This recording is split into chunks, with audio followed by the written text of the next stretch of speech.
प्यारे दोस्तों, हार्दिक अभिनंदन है आपका दिव्य सृजन में। आज की कहानी का शीर्षक है पृथ्वी का पिता। प्राचीन भारतीय सभ्यता में न्याय और शासन व्यवस्था के लिए आदिम काल से ही उच्च भावना थी।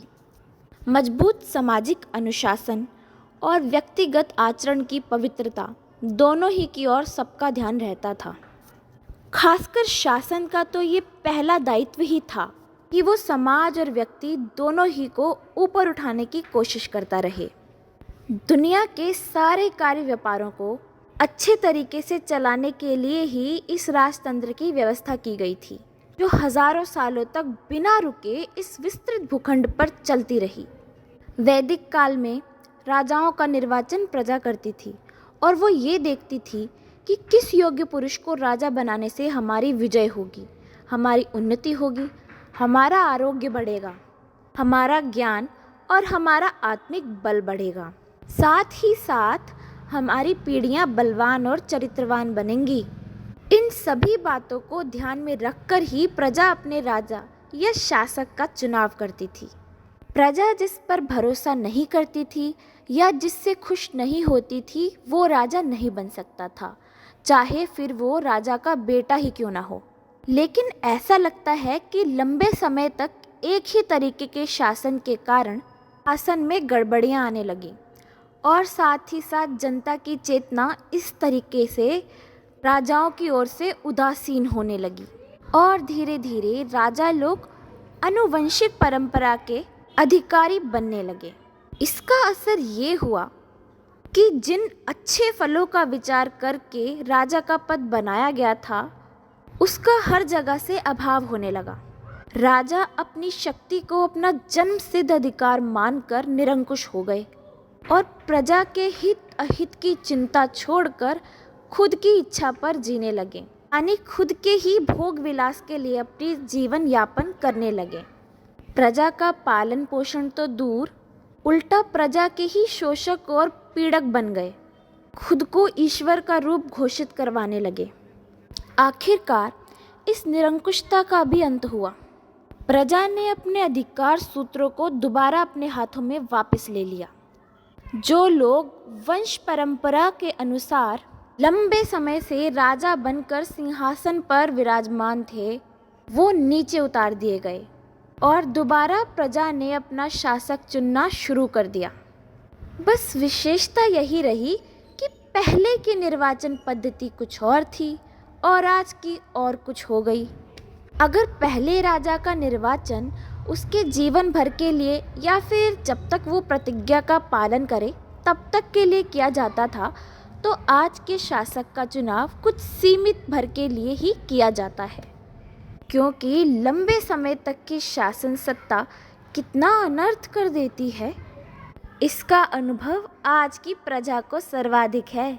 लेकिन बीच बीच में ऐसे उदाहरण भी मिलते हैं जब राजा की स्वेच्छाचारिता से पीड़ित प्रजा ने राजा को हटाकर उसके स्थान पर दूसरे राजा को चुन लिया था। अन्यायी शासक बनने की पौराणिक कथा इस बात पर बहुत सुंदर सा प्रकाश डालती है। सूर्यवंश में स्वयंभू मनु का वंशज अंग नाम का राजा बड़ा ही दयालु और न्यायप्रिय था। प्रजा के हित के लिए उसने ढेर सारे काम किए थे, जिनकी वजह से बाद में चलकर उसी के नाम पर अंग देश की प्रसिद्धि हुई। अंग की रानी सुनीता मृत्यु की कन्या थी और वो बड़ी कुरूप और बहुत ही बुरी प्रकृति की महिला थी। जब भी अच्छा काम करने जाता वो उसमें ज़रूर विघ्न डालती थी। सुनीता के संयोग से राजा अंग को बेन नाम का पुत्र उत्पन्न हुआ, जो युवा होने पर अत्यंत पराक्रमी शूरवीर बना। लेकिन वहीं जहां उसका पराक्रम और शूरता अपने पिता पर गई थी, वहीं दूसरी ओर उसका स्वभाव अपनी माता पर। राजा बेन बहुत ही अधर्मी और पीड़क शासक रहा। राजा अंग ने जब वानप्रस्थ जीवन अपना लिया, तब बेन के प्रचंड हाथों में शासन सत्ता स्थिर होते ही धरती कांप गई।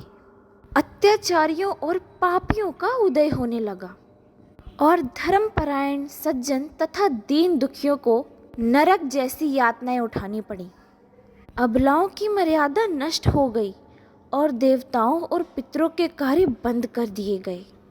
अन्यायी बेन ने अपनी अपराजेय और बहुत ही ज़्यादा क्रूर सेना लेकर धरती के पूरे अंचलों को अपने पैरों तले रौंद डाला और जो भी उसके सामने आवाज़ उठाने आता वो उन सबको ख़त्म कर देता। अच्छा आचरण जीने वाले लोग समाप्त होते गए और धीरे धीरे लुप्त हो गए, लेकिन गुंडे प्रवृत्ति के लोग सारे साम्राज्य में फैलने लगे। जो लोग कामी, लोभी, दुर्व्यसनी और नीच प्रकृति के थे, उन्हें चुन चुन कर बेन ने शासन के ऊंचे पदों पर बैठा दिया और जो न्यायपरायण, धार्मिक तथा सदाचारी थे, उन्हें लुप्त करके या तो मार डाला या फिर वो खुद ही राज्य छोड़कर पर्वतीय गुफाओं में भाग गए। बेन ने चारों ओर घोषणा करा दी कि अब से इस मेरे राज्य में ना तो कोई यज्ञ कर सकता है और ना जब तब। ईश्वर मैं ही हूँ, लोग मेरा ही स्मरण करें, मैं उनकी सब विपत्तियाँ दूर कर सकता हूँ। मेरे ही उद्देश्य से यज्ञ, जब तप सब कुछ किया जाए, क्योंकि इस लोक में और परलोक में मैं सबके कल्याण की शक्ति व शासन अपने नियंत्रण में रखता हूँ। अन्यायी बेन की इस आसुरी घोषणा से धरती उदास हो गई और चारों ओर सन्नाटा छा गया। किसी में ये साहस नहीं था जो उसकी इस आज्ञा के विरोध में एक भी शब्द बोल देता। अंदर ही अंदर असंतोष और अशांति की ज्वाला धधकने लगी और बाहर भी अत्याचारी गुंडों के कारण धीरे धीरे हाहाकार फैलने लगा। उसके क्रूर कुशासन में न कोई दंड की व्यवस्था रह गई और न ही न्याय निष्ठा। शासन के ऊंचे पदों पर बिठाए गए निरंकुश अत्याचारी गुंडों ने अपने स्वार्थ की ज्वाला में प्रजा के हितों का बलिदान करना शुरू कर दिया। प्रजा की धन संपत्ति की तो कोई बात ही नहीं, लेकिन उनकी पत्नी और बेटियों को भी वो छीनने लगे और रात दिन मदिरा की मोहकता में चूर रहकर वो शासन से दूर रहने लगे। फिर तो वही हुआ जो स्वाभाविक था। प्रजा की सहन शक्ति समाप्त हो गई। उनमें विद्रोह की ज्वाला धधकी, जिसकी लपटों में अपने चेलों के साथ बेन भी जल के राख हो गया। कुछ पुराणों का कथन है कि ऋषियों ने उसे अपने शाप से, और कुछ का कथन है कि प्रजा वर्ग ने अपने क्रोध से उसे भस्म कर दिया था। उसकी सीधी भुजा का मंथन करके एक दूसरा राजा पैदा किया गया, जो रूप, गुण और ऐश्वर्य में सब प्रकार से उत्तम था। प्रजा ने जैसा सोचा था वैसा राजा होने की वजह से ये राजा पृथ्वी वल्लभ हुआ और बेन की पृथु भुजाओं से उत्पन्न होने की वजह से उसका नाम पृथु रखा गया। पृथु एक योग्य शासक था। हालांकि प्रजा ने और ऋषि मुनियों ने उसे पिता के साम्राज्य का उत्तराधिकारी बनाकर सिंहासन पर बिठा दिया था, लेकिन उसने राजाओं जैसे गुण प्राप्त करने के लिए सालों तक कठोर साधना और तपस्या की। ब्रह्मचर्य और श्रद्धा पूर्वक भगवद आराधना में रहकर उसने दैवी गुणों की प्राप्ति की और इस तरह वो सर्वगुण संपन्न होकर धरती का शासन अपने योग्य हाथों में लेने आया। उसने देखा चारों ओर हाहाकार मचा हुआ है। जो बलवान हैं वो निर्बलों को सता रहे हैं। पाप, पाखंड, लोभ, मोह, अज्ञान इन सब की तो बनाई है और जो बेचारे सीधे साधे हैं वो इन सब का शिकार होते जा रहे हैं। पृथु ने विचार किया कि जब तक प्रजा वर्ग में ये व्याप्त आतंक का मैं निराकरण नहीं कर देता और इन्हें स्वावलंबी नहीं बना देता, तब तक सुख, समृद्धि और शांति का होना तो नामुमकिन है। ऐसा सोचते ही उसने अपना प्रचंड धनुष संभाला और उसकी प्रत्यंचा खींचकर रोमांचकारी गर्जना की। उसकी ललकार से बादल भी गरज उठे। पर्वत गुफाओं और समुद्र की लहरों तक उसकी ललकार फैल उठी। अब क्या, आताताई तो समझ गए कि उनके बुरे दिन आ गए हैं। पुराणों में लिखा गया है कि पृथु की इस भयंकर ललकार से और उसके आवेश को देखकर धरती कांप उठी थी और पापी भी थर्रा गए। चांद और सूरज की किरणें भी धुंधली पड़ गईं। जंगल में रहने वाले और जल में रहने वाले जंतु भी घबराकर भागने लगे। पक्षियों का कलरव बंद हो गया और क्षण भर के लिए नदियों की गति भी मंद हो गई। लंबे समय से पीड़ित और दुखी धरित्री गाय रूप धारण कर उसके सामने पहुंची और दोनों आंखों में आंसू भर कर रोती हुई मानव आवाज़ ने उसने निवेदन किया, मेरे स्वामिन, मैं क्या करूं? मेरे लिए आपकी क्या आज्ञा है? पृथु धीर गंभीर खड़ा था। धनुष की प्रत्यंचा पर अब भी उसकी उंगलियां थिरक रही थी और उसका मुखमंडल जलते हुए अंगारे की तरह लाल हो रखा था।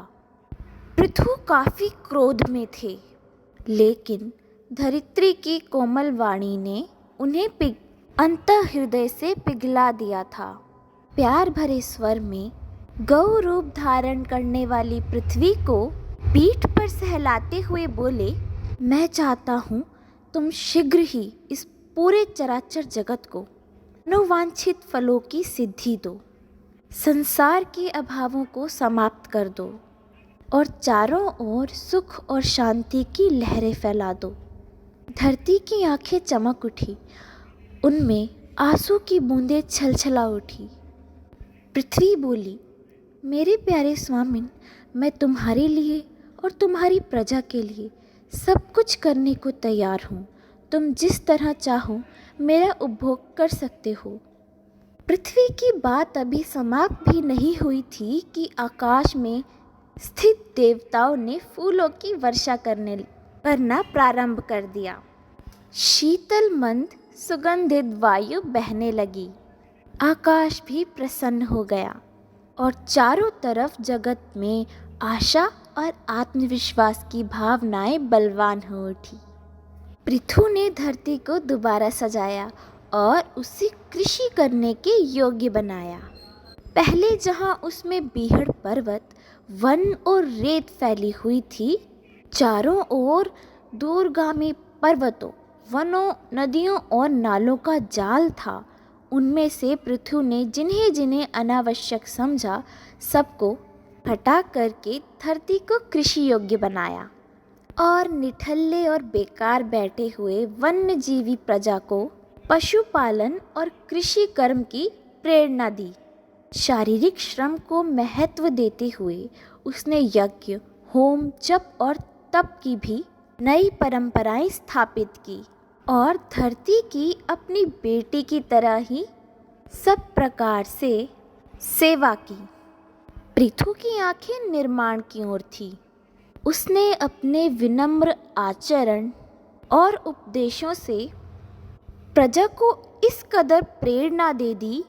कुछ दिन पहले जो लोग हताश, आलसी और अनाचारी थे, वे ही अब उत्साही, उद्यमी और अपने अपने कर्तव्यों का पालन करने वाले बन गए। कर्मठता और पवित्र विचारों से भरे धरती के लोगों का जीवन देखकर स्वर्गवासी देवता भी ईर्ष्यालु बन गए। धरती पर ना ईर्ष्या रह गई, ना पाखंड।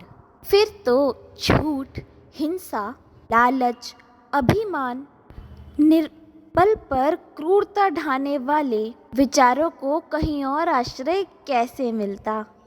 मतलब ये कि धरती को स्वर्ग बना देने में पृथु ने कोई कसर उठा नहीं रखी, यानी कोई कसर नहीं छोड़ी।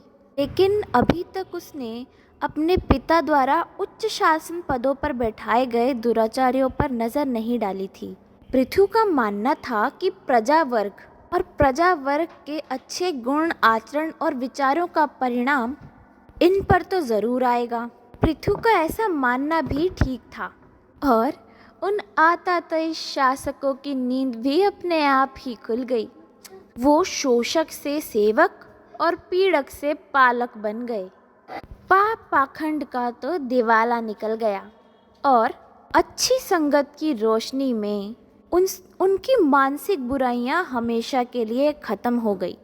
उस महान, ऐश्वर्यशाली और नीतिमान राजा ने इस प्रकार से बिना रक्त की बूंद बहाए ही हमेशा के लिए पूरी धरती को अपने वश में कर लिया और उसके बाद उसके पृथु नाम की वजह से ही धरती का पृथ्वी नाम पड़ा। राजा बेन और पृथु की ये पुरानी कहानी प्राचीन भारतीय शासन व्यवस्था पर सुंदर प्रकाश डालती है और इससे ये बात का भी पता लगता है कि प्राचीन काल में हमारे यहाँ शासन के बनाने और उसे बिगाड़ने में प्रजा का कितना हाथ होता था।